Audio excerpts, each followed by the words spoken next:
anamnese e o exame físico são práticas médicas milenares que nasceram muito antes dos exames complementares, laboratoriais e de imagem.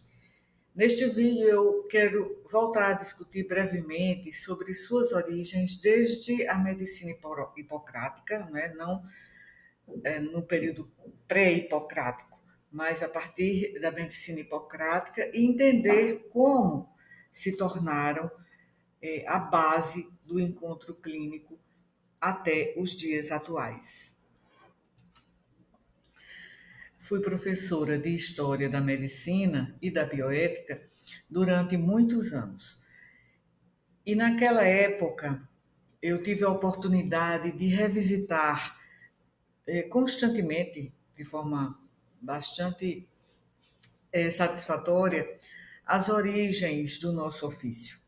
E compartilhar esses conhecimentos é uma forma de valorizar a tradição médica e de lembrar que por trás da ciência há sempre, principalmente, uma relação entre pessoas.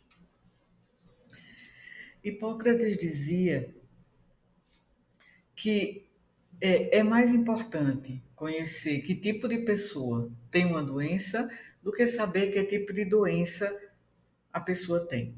E essa reflexão continua profundamente atual. Ela nos lembra que a prática médica vai além de classificar sintomas ou de prescrever terapêuticas. Existe um olhar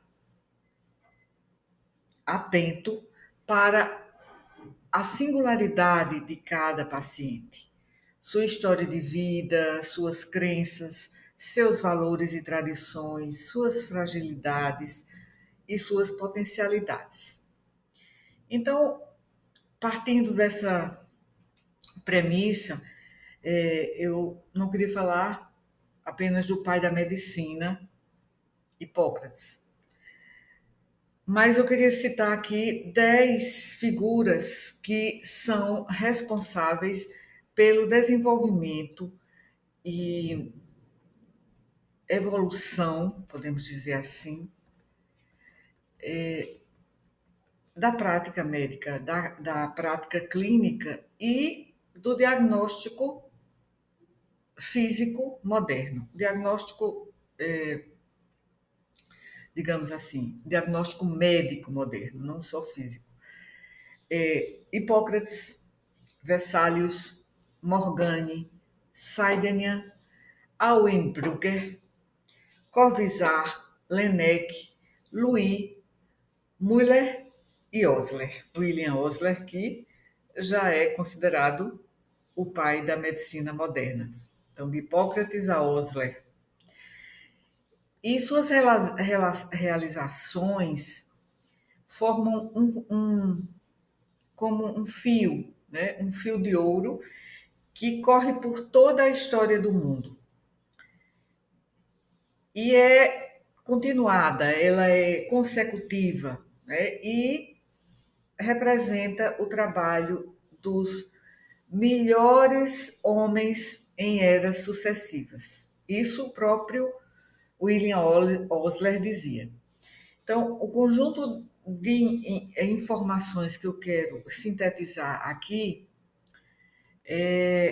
começa por abordar esses nomes, né? Eles eram médicos que praticavam a medicina diariamente.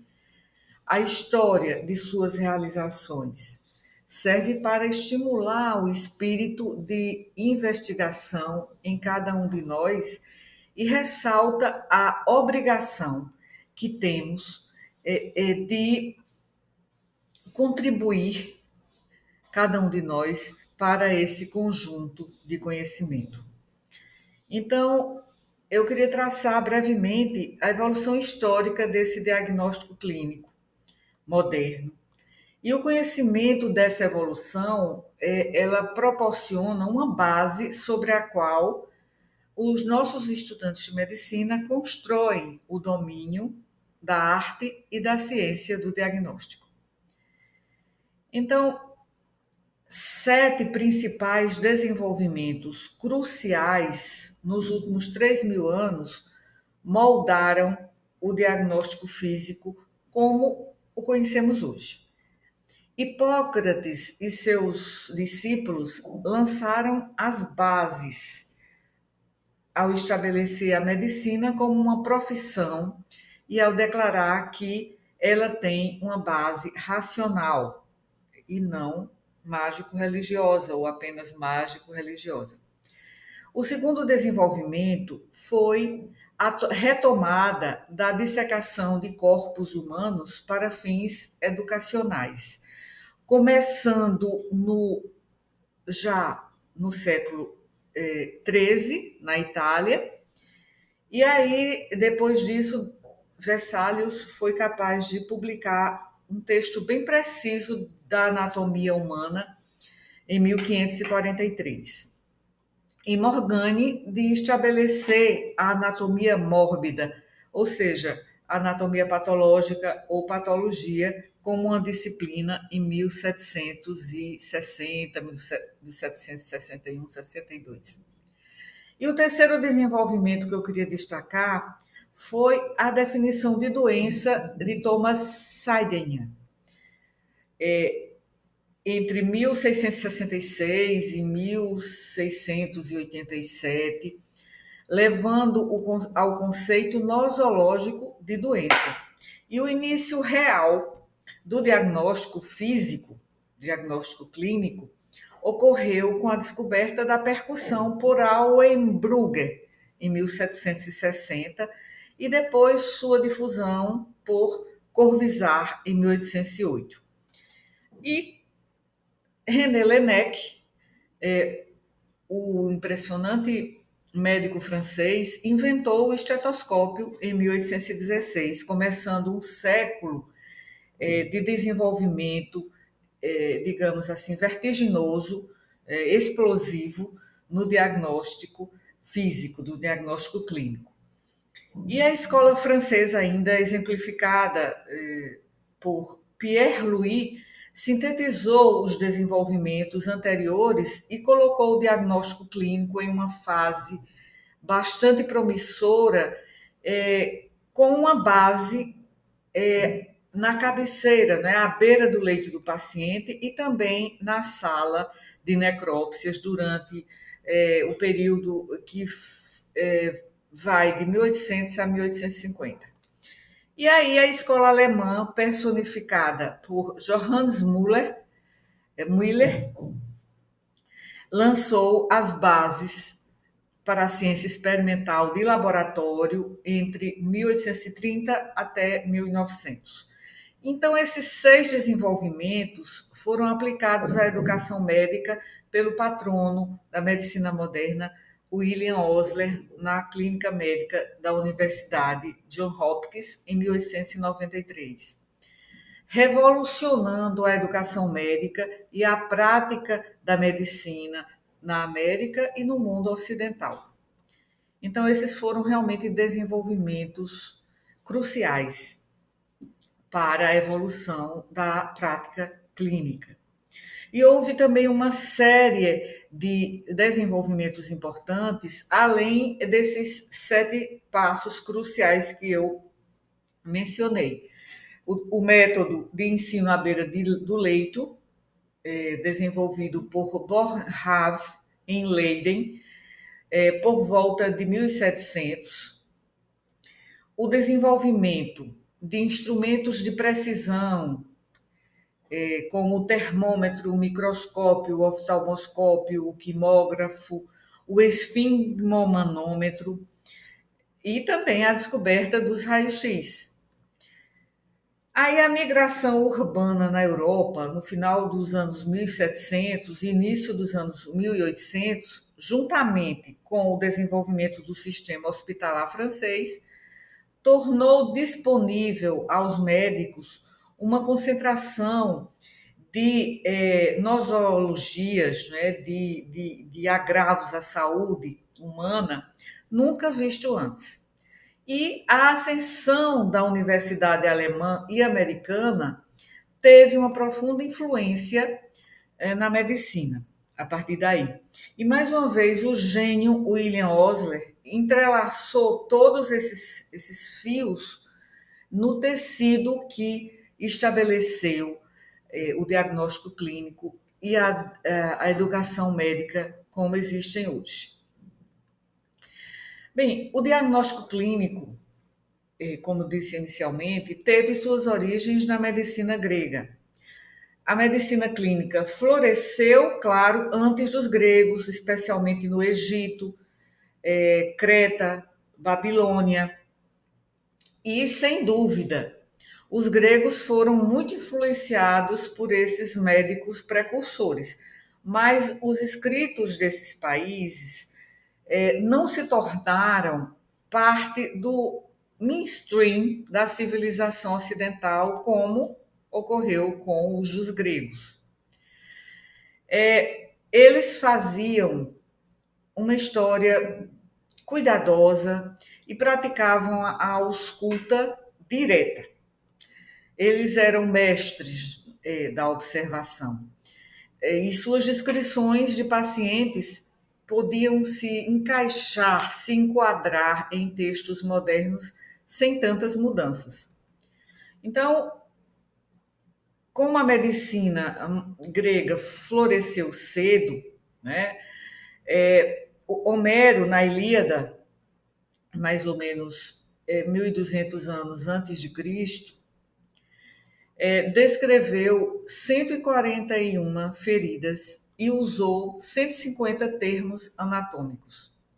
E Hipócrates, mais ou menos 460 a 370 aproximadamente antes de Cristo, viveu a Era de Ouro da Grécia. Então, seus contemporâneos incluíram Platão, Sócrates, Ésquilo, Sófocles, Eurípedes, Aristófanes e Péricles. Então, nessa época, a medicina tornou-se, em suas mãos, uma arte, uma ciência, uma profissão. E os escritos hipocráticos são provavelmente uma coleção de vários indivíduos, vários médicos, né, que são contemporâneos e discípulos de Hipócrates, incluindo o próprio mestre Hipócrates, do período em que ele foi uma figura médica dominante. E eles foram coletados após a morte de Hipócrates e armazenados em Alexandria, na Biblioteca de Alexandria. E de lá eles foram disseminados para todas as partes do mundo civilizado à época. E a coleção que sobreviveu contém 42 casos clínicos do tipo que não são encontrados novamente por aproximadamente 1.500 anos. Então, esses casos demonstram um alto nível de medicina que incluiu a anamnese cuidadosa, a inspeção, a palpação, a ausculta direta, né, não indireta por meio do estetoscópio, e o exame do escarro e da urina, de uma forma também bem incipiente ainda, né, macroscópica, né, ao olho. Ao nosso olho. Então, uma contribuição duradoura da escola hipocrática foi a convicção de que a doença é natural e não é divina, não é uma manifestação mágico-religiosa. Então, lembremos das observações sobre a epilepsia, em que Hipócrates e os seus discípulos diziam que, assim como a relação da doença chamada sagrada, que era a epilepsia, parece-me não ser nem mais divina, nem mais sagrada do que outras doenças, mas tem uma causa natural da qual se origina, como outras afecções. Então, este foi um grande salto conceitual, qualitativo. Fenômenos naturais puderam ser estudados e o seu curso previsto. Esse conceito foi um pré-requisito para o desenvolvimento do diagnóstico clínico.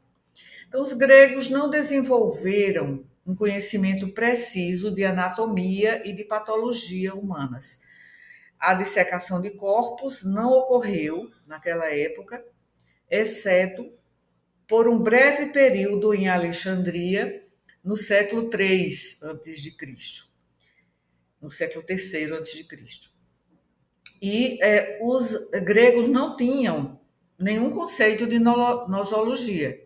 Eles sentiam que a doença era causada por um desequilíbrio dos 4 humores do corpo: sangue, bile amarela, bile negra e catarro.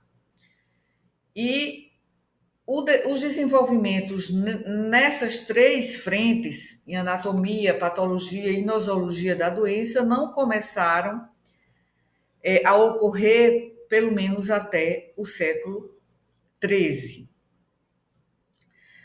E o próximo grande médico grego, depois de Hipócrates, foi Galeno, que viveu aproximadamente de 130 a 200 anos depois de Cristo. E ele é chamado Galeno de Pérgamo porque ele nasceu em Pérgamo, mas ele passou a maior parte de sua vida em Roma, tornando-se médico do imperador Marco Aurélio. Ele foi também um autor prolífico, muito produtivo, e muitas de suas obras, no entanto, foram perdidas. As que sobreviveram preenchem apenas 22 volumes, que já é muito. Ele estudou e escreveu extensivamente sobre anatomia com base em animais, em porcos, em macacos, e ele foi o primeiro fisiologista experimental. Ele complementou suas descobertas com especulações. Então, seu trabalho escrito foi aceito como a verdadeira a verdade suprema até a época de Versalhes, a época de Versalhes. E essa consagração do conhecimento, muito do qual era incorreto, dificultou o progresso médico pelos próximos 1.500 anos, onde o conhecimento escrito por Galeno, Cláudio Galeno, era considerado a verdade absoluta, quase de forma dogmática. Então, veio Andrea Vesalius, no século XVI, e estabeleceu uma anatomia precisa. Andrea Vesalius fundou a anatomia moderna com a publicação De Humanis Corporis Fabrica, que pode ser traduzido aproximadamente para Sobre a Estrutura do Corpo Humano, em junho de 1543. E o seu livro foi baseado em dissecação pessoal de corpos humanos. Ele mesmo dissecou corpos humanos. Isso representou um afastamento notável da anatomia zoológica de Galeno. E as realizações de Vesalius foram possíveis por causa da retomada da dissecação de corpos humanos, que começou no século XIII. Então, a dissecação humana era rara antes do século XIII. Os egípcios, eles conheciam os órgãos do corpo, mas somente após extraí-los por meio de pequenas incisões feitas para fins de embalsamamento. Então, há uma controvérsia que persiste sobre a dissecação humana durante o período hipocrático. Um conhecimento de anatomia, exceto o esqueleto, é bastante escasso na obra hipocrática, no corpus hipocrático. O consenso é de que a dissecação humana não era praticada durante o período hipocrático, seja por reverência ao corpo humano ou pela crença em uma vida após a morte, e que essa crença exigia um corpo intacto. Então, a dissecação com o propósito de adquirir conhecimento do corpo humano provavelmente se originou em Alexandria, no Egito, no século IV a.C. 100 anos depois de Hipócrates. Então, o Herófilo estudou o sistema nervoso, o trato gastrointestinal, descrevendo o cérebro, o cerebelo, as meninges, o quarto ventrículo do cérebro, duodeno, e também descreveu o olho. E Herófilo ele contou o pulso com um relógio de água e analisou tanto a frequência quanto o ritmo do pulso. E aí também Erasístrato, entre 300 e 250 a.C., ele descreveu as válvulas aórtica e pulmonar e também as cordas tendíneas do coração. Ele viu claramente o coração e viu o coração como uma bomba, embora tivesse a direção da circulação para trás, né? Foi um equívoco também nesses incipientes estudos anatômicos. E a prática da dissecação humana na antiguidade era amplamente restrita à Alexandria, ficou confinada, né, à Alexandria. Alguma dissecação aparentemente ocorreu em Roma até o século II depois de Cristo, mas deve ter sido bastante escassa, né, e esparsa também. Então Galeno, já depois de Cristo, ele disse que Alexandria, onde ele havia estudado, era o único lugar onde a anatomia poderia ser aprendida. E não há boas evidências de que o próprio Galeno praticasse dissecação humana. Então, a dissecação humana ela começou novamente no século XIII, em Bolonha, uma das grandes universidades medievais, e continuou de forma ininterrupta até os dias atuais. Então, várias ocorrências durante o início do século XIII prepararam o cenário para o levantamento do tabu contra perturbar o corpo humano. E o imperador Frederico II emitiu um decreto imperial em 1250 aproximadamente, não, 1240, autorizando a realização de anatomias públicas nos corpos de criminosos executados para fins, né, de ensino. E diz a lenda que Frederico II também abriu ele próprio os estômagos de 2 de seus súditos para determinar se a digestão era melhorada pelo exercício ou pelo repouso. Então, outro sinal do relaxamento desse conceito, né, da sacralidade do corpo humano, que não podia ser dissecado, durante o século XIII, foi a prática de desmembrar os corpos dos cruzados e também ferver as partes para que os ossos pudessem ser devolvidos às suas famílias na Europa para o enterro. Então, uma razão mais específica para a retomada da dissecação humana provavelmente teve a ver com os estudiosos, principalmente na área jurídica, da Universidade de Bolonha, que era famosa por sua faculdade de Direito. E os estudiosos estavam preocupados em saber as causas das mortes por razões legais.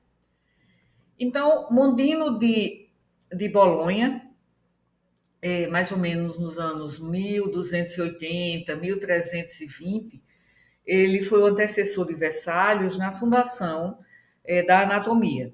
Em 1316, ele escreveu seu Anotomia, escrito de forma Anothomia, que foi o primeiro texto exclusivamente sobre anatomia, e foi baseado em sua própria dissecação de humanos.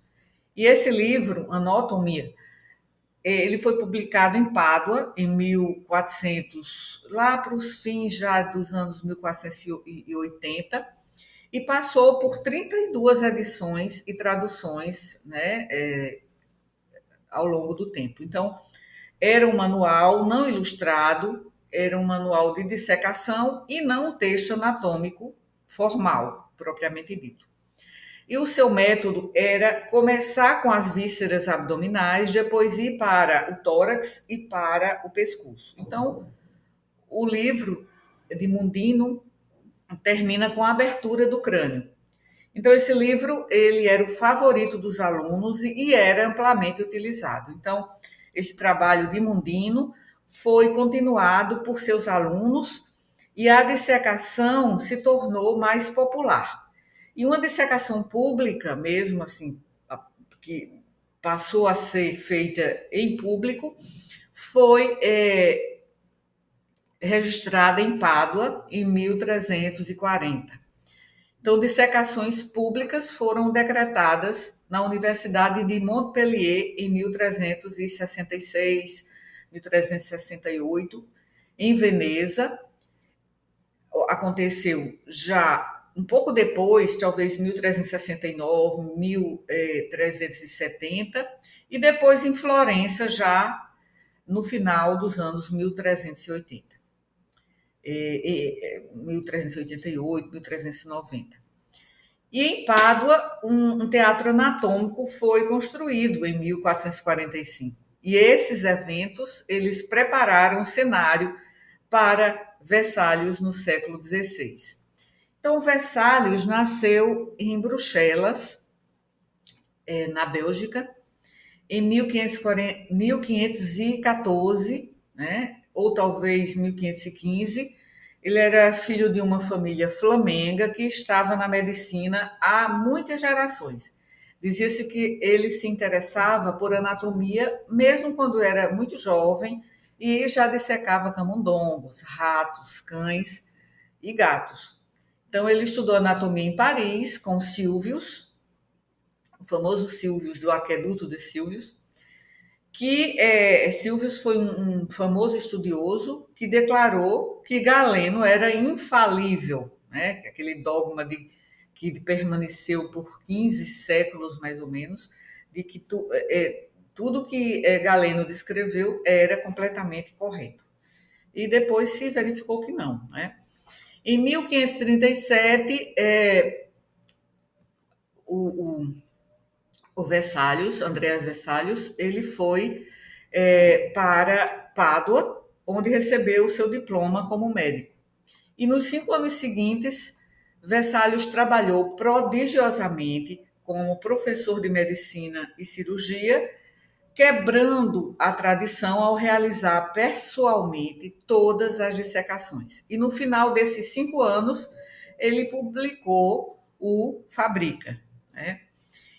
Ele tinha 28 anos, muito jovem, e o Fabrica, o livro tão famoso, foi suntuosamente ilustrado pelo aluno de Tiziano, o João Calcar, foi o primeiro a atingir o que se chamou de verdadeira norma anatômica, ou seja, uma imagem ao mesmo tempo cientificamente exata e artisticamente bela, resumindo como em uma fotografia composta as inúmeras peculiaridades e pequenas variações em estruturas encontradas na dissecação. Então, as esplêndidas, né, as fantásticas xilogravuras representando esqueletos majestosos e figuras embandeiradas, ofuscando geralmente, não é, o fundo de paisagem, definiram a moda por mais de um século e foram copiadas e imitadas por uma longa linhagem, por várias gerações de ilustradores anatômicos. Então, Vesalius forneceu a base anatômica precisa sobre a qual o diagnóstico físico poderia ser construído. Então, pode-se até dizer, né, e muitos estudiosos dizem que a história da anatomia ela é dividida em 3 períodos: o período pré-vessaliano, o período vessaliano e o período pós-vessaliano. Isso representa o tributo, né, que é dado, né, ao grande mestre, ao grande anatomista Andreas Vesalius. Então, já depois, que eu já vou concluir, né?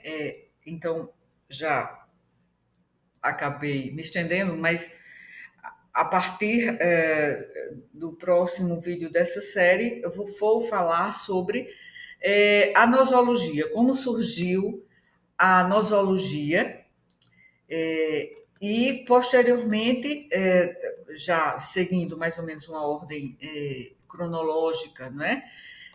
Depois disso, dessa essa parte da nosologia, que é muito importante, com Thomas Sidenha. Vou falar sobre a contribuição, né, de René Laennec, que foi muito influenciado por Bichat, Morgane, né, que falou da função, que desenvolveu muito, né, que fundou a anatomia patológica já no século XVIII, e, claro, também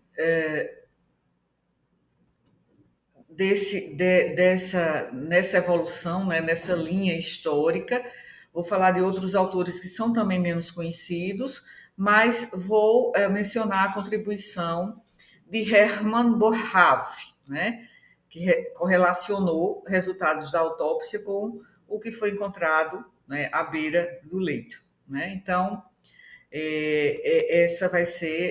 esses vão ser as figuras, né, que vou incluir no próximo vídeo aqui sobre as origens da anamnese e do exame físico, começando, né, desde a época hipocrática. Então, até o próximo. Obrigada por assistir ao vídeo até o final e continue aqui nessa nossa playlist que estou agora produzindo sobre a história da medicina. Então, até a próxima.